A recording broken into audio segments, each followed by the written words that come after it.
All right, so I'm going to continue back on number 13. I had to take a pause on that last video. So for number 13, we're adding and subtracting radicals again. So remember, the first thing is we're going to look for a common radical. If we look here, we have a common radical of 12, right?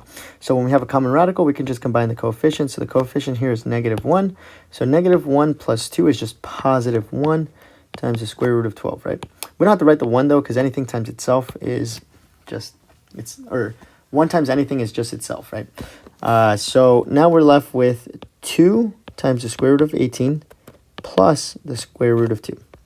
We can actually simplify both of these squares, right? So the square root of 18, we're going to break that down into, so it's going to be 2 times the square root of 9 times the square root of 2, right? Plus, and then we're breaking up the square root of 12 into square root of 4 times the square root of 3, right? I know the square root of 9 is 3, so I have 2 times 3, which is going to be 6 times the square root of 2. And then the square root of 4 is 2, so I have 2 times the square root of 3, so plus 2 times the square root of 3. No more common radicals, so that's our final answer, which is option C. Number 14, if you go into your no common radical, so we're going to have to simplify, right? So first let's check if 486 or 324 are perfect fourths.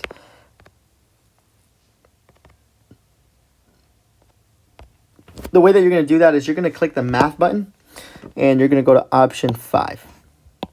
Option 5 on the class set calculator, or maybe your own calculator. If you have an older version, it's going to bring up ANS and then the radical. Sometimes it'll have X where the index is with the radical. So what you're going to do is you're going to hover over ANS and you're going to type in the number 4 when you're taking a fourth root. And it's doing the same thing that it's doing right here for me. And then you're going to go inside the radical and you're going to type in the numbers that you are taking the fourth root of. So I'm taking the fourth root of 486 to see if that's perfect. Clear. And it's not. Now again, I'm going to go to the fourth root of, what was the other one, 324. And it is not a perfect root either. So those are not perfect fourths. So then I have to simplify these. This can't be simplified any further. However, I'm going to write some of the perfect fourths over here.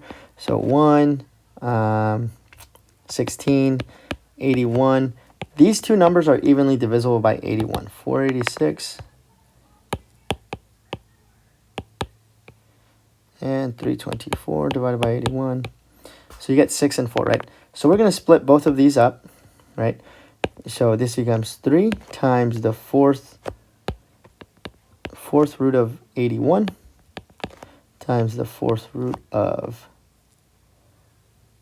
we were left over with 6, plus 3 times the fourth root of 4 minus, we're splitting this up, so minus 2 times the fourth root of 81 times the fourth root of 4, right?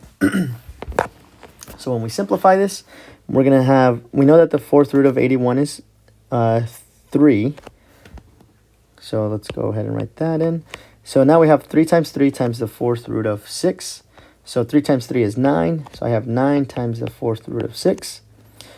Plus this, right, because this is already in its simplest form, plus 3 times the fourth root of 4. And then I have -2 times 3 times the fourth root of 4. -2 times 3 is -6. And then times the fourth root of 4. So now we have a common radical right here. So we're going to add up the coefficients, or combine the coefficients, right? So I have 3 minus 6, which is -3 times the fourth root of 4. And then I have 9 times the fourth root of 6. Can't combine anything else. Can't simplify any further. So our final answer is going to be C. 9 times the fourth root of 6 minus 3 times the fourth root of 4. Number 15. We're multiplying radicals now, right? So when you're multiplying radicals, the first thing you're going to do is you're going to multiply the coefficients, right? Next, if you have the same index, you're going to multiply the radicands together, and they're going to be so in this case, it's going to be the fourth root of 125 times 50, and then you're going to simplify from there. So let's go ahead and get started. So coefficient here is 1 times 3 is going to be 3. And then the fourth root of 125 times the fourth root of 50 is going to be the fourth root of 6,250. If you go on your calculator and you do 125 times 50, you get 6,250. So again, it will be beneficial to have the perfect fourths here. I know that 6,250 is evenly divisible by 625, which is a perfect fourth. So I'm going to split this up into 3 times the fourth root of 625 times the fourth root of 10, right? 6,250 divided by 625 is 10. And I know that the fourth root of 625 is 5. So I have 3 times 5, which is 15, times the fourth root of 10. And that is your final answer. 15 times the fourth root of 10, option A. Number 16, we're doing this, we're multiplying again, except now we have two binomials. So we have to use the distributive property. So again, same thing, you're going to multiply. Whenever you're multiplying a term by a radical by another radical, you're going to first multiply the coefficients and then multiply the radicals. So when they have the same index, which all of these do, and you multiply them together, it's just going to be the square root of radicand times radicand, right? So here my coefficient is 1, right? So I don't have to worry about that one. So I'm going to distribute this first. So I have the square root of 3 times negative 5 times the square root of 3. So my coefficient is going to be negative 5. And then square root of 3 times square root of 3 is square root of 3 times 3, which is the square root of 9, right? Next, when I multiply this over here, I have square root of 3 times square root of 2. That's going to be the square root of 3 times 2, which is going to be plus the square root of 6, right? Next, I'm going to distribute this term in here, right?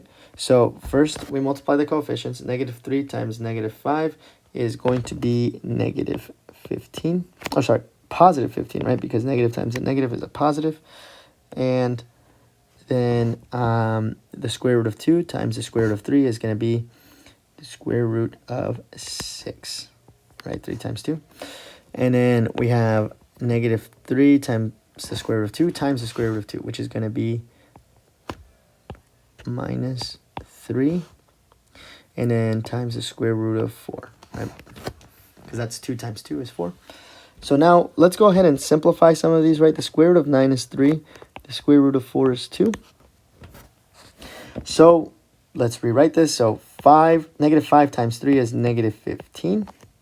And then we have a common radical right here, right? So we're going to add up the coefficients. The coefficient here is 1. So 1 plus 15 is plus 16 times the square root of 6, right? When we combine these two. And then I have negative 3 times 2, which is negative 6. So we're going to look for the answer that has that option. And if you look at, oh, we're not done yet actually, because now we have two like terms again, right? So negative 15 minus 6 is negative 21. And then this is our final answer, negative 21 plus 16 times the square root of 6, which is option C. Number 17. First, so we're doing the quotient rule of radicals now.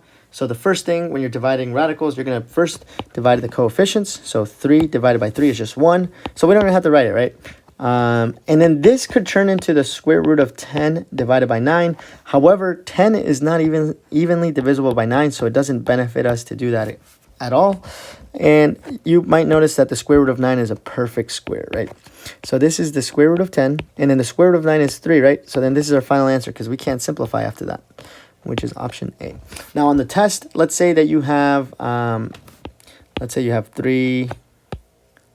going to do the same thing. We're going to say we have 3 times the square root of 10 divided by 3 times the square, except this time I'm going to change it to 5. So these cancel each other out, right, because it's 1. So then this, you would change it into 10 divided by 5 because 10 is evenly divisible by 5. And then that would be the square root of 2. So just make sure that you understand that you may get a question like that. However, for now, this is our answer. Number 18 is our last question. And this time we have binomials that we're dividing, right? So since this term is combined by subtraction and this term is bounded by addition. So since they're binded together, whatever I do to this term, I have to do to this term and to this term and to this term, right? So we can't, these four terms aren't evenly divisible by 1. To simplify, this term is already in its simplest form. However, there is an issue. We have a radical in our denominator. We cannot have a radical in our denominator. So since we can't simplify, the only thing we can do here is rationalize our denominator. So that is getting rid of the radical. So when you are rationalizing the denominator and you have a binomial term with a radical in it, what you're going to do is you're going to multiply the top and the bottom by the conjugate of your denominator. And the conjugate, it's going to be the same term except the sign in the middle changes. So I'm going to multiply the top and the bottom by the conjugate of 4 plus the square root of 3, which is 4 minus the square root of 3, right? The only thing that changes is this sign. 4 minus the square root of 3. And then from here, you just are going to simplify, right? So we have negative 2 times 4, which is negative 8. Negative 2 times negative square root of 3 is going to be positive 2 times the square root of 3. Now I have negative square root of 2 times 4, which is going to be minus 4 times the square root of 2. Then I have negative square root of 2 times negative square root of 3. Negative times a negative is a positive. 2 times 3 is 6, so this is the square root of 6. Now, if you notice, I can't simplify anything in my denominator, right? Or in my numerator. So our numerator is going to be like that in our final answer. Now we have 4 times 4, which is 16. 4 times negative square root of 3, which is negative 4 times the square root of 3.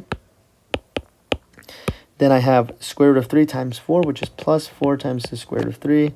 And then the square root of 3 times negative square root of 3. Negative times a positive is a negative. So minus square root of 9. 3 times 3 is 9, right? So we can simplify our denominator. These have a common radical. So these end up canceling each other out, right? Because negative 4 plus 4 is 0. So these cancel each other out. Square root of 9 is 3. So then our denominator becomes 16 minus 3, which is 13. So this is our final answer. Negative 8 plus 2 times the square root of 3 minus 4 times the square root of 2 plus the square root of 6 divided by 13, which is option D. Because we couldn't simplify anything in our numerator, and our denominator became just 13. If you have any questions, please let me know.